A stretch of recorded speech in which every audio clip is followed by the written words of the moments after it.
bet. And it all first started with a visit to the Community Food Bank. Really? Yeah, they're one of our customers in our donation program, and they were kind enough to host a visit. All right. And of course, they were so enthusiastic and excited about the work that they could do thanks to the program that they also mentioned their affiliation with you. Back to the Community Food Bank, when we went there, they were so passionate and caring about, the work they did in the community. And I wanted to know what kind of started your guys' relationship together and how you got, working with them, especially during a time where they were struggling to stay open. I was associated with a food bank on the south side where I would go and take boxes of food to people who were bedridden or in wheelchairs or couldn't stand in the lines. And that food bank burned. Well, here's this huge facility behind my house, and it was up for sale. And I asked about it, and they leased it to a tiny little group of us for $4,000 a month, and I nearly had a hemorrhage. How am I gonna get it at $4,000? But we actually paid it for 11 months. And the month we didn't have the money, the owners came to us and said, we realize you're doing a good work in the neighborhood. We know you're feeding something like 500 families a day. And so we're gonna give it to you. And they gave us that one point. I don't know how many $1 million it was. I was delighted. And so it's thrived. I'm retired from it, but I still take boxes from the food bank to the people who can't get there themselves. Well, one of my favorite quotes from you is, if you can teach people to hate, then you can teach people to love. And that's a fact. There's so many people that we know who aren't on the same page we're on. They don't share our views, and they could be changed. That's not going to be a day. You're going to have to work at it. But people's minds can be changed. We were really excited to hear you speak afterwards and announce about the approval for the National Juneteenth Museum. So moving forward, what are your hopes for the museum and incorporating Juneteenth education into our schools? Well, I'm hoping that all of the states will have material, that will go in the museum. I'm hoping that it will be as fabulous as the Smithsonian. Oh yes, I can think see that it. one is, as the young people say, off the chain. Well, throughout your journey, what leadership qualities do you think that you've developed that really helped you be successful in life? If you start something, you got to finish it. I learned that from my grandparents and my mom. I don't care what it is and how many obstacles are in the way. You've got to finish it, come hell or high water. And so I tell young people, because you have a setback of one kind or another, don't give up on what you feel is right, what you feel you ought to share with others. Just don't give up on it. You might have to take a detour too, but don't give up.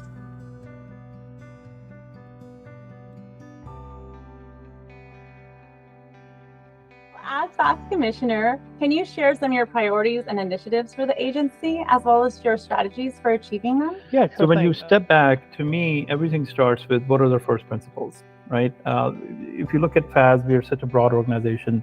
We do so many different things. We have so many different mission areas. And it's easy to sometimes get distracted. All those things individually can look like very different things. But when you step back and you say, okay, what are we here to do?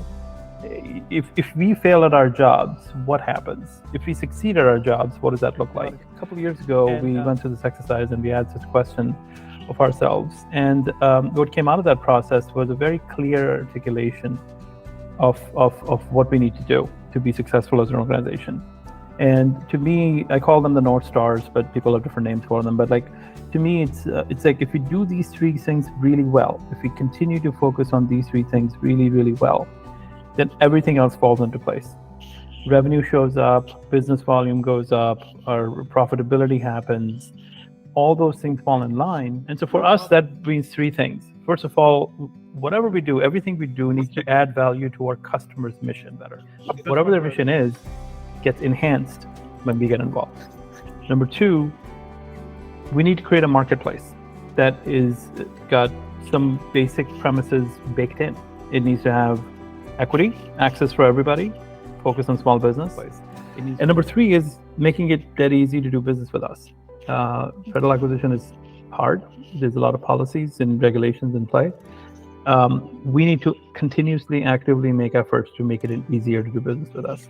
But ultimately, if you make it dead easy to do business with us, people come in for repeat business. When they know when they go to FAS, they can easily transact, they can get a trusted product through a trusted marketplace.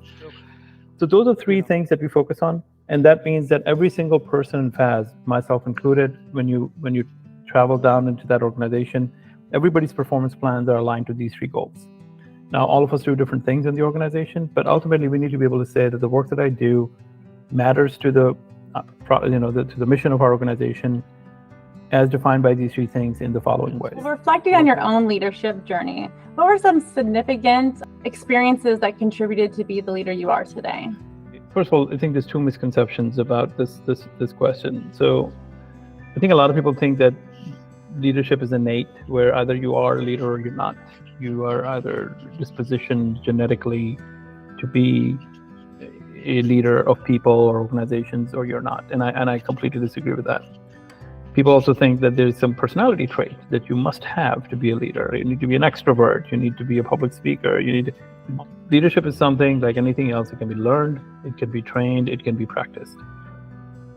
It requires a lot of failure. It requires a lot of learning, a lot of reading, a lot of going to classes, taking training, all those things to become a leader, to achieve. But you have to be open-minded to learn every day from what you're doing and how you're showing up, and you need to be open-minded to having feedback from others, and then you have to internalize it and act on it. So it's a learned pattern of behaviors that all come together in a person.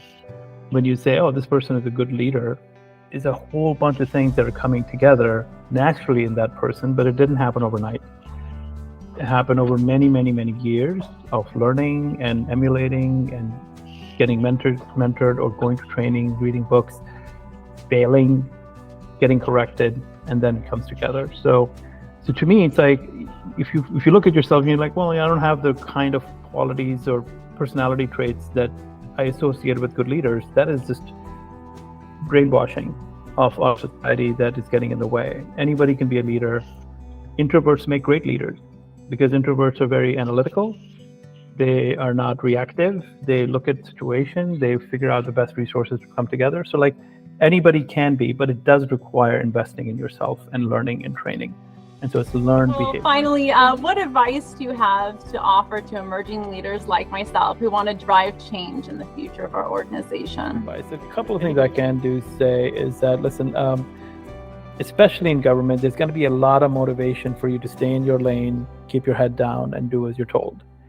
Most of our hierarchies are based on command and control. Most of them are based on some executive says a thing, it gets translated through the GS15 and 14 layers a certain way, and then you're told to do the thing and just keep in your lane. Fight that urge. Push for more.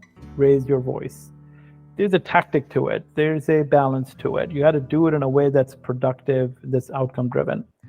Try to the extent possible not to make issues about personal disagreements and vendettas.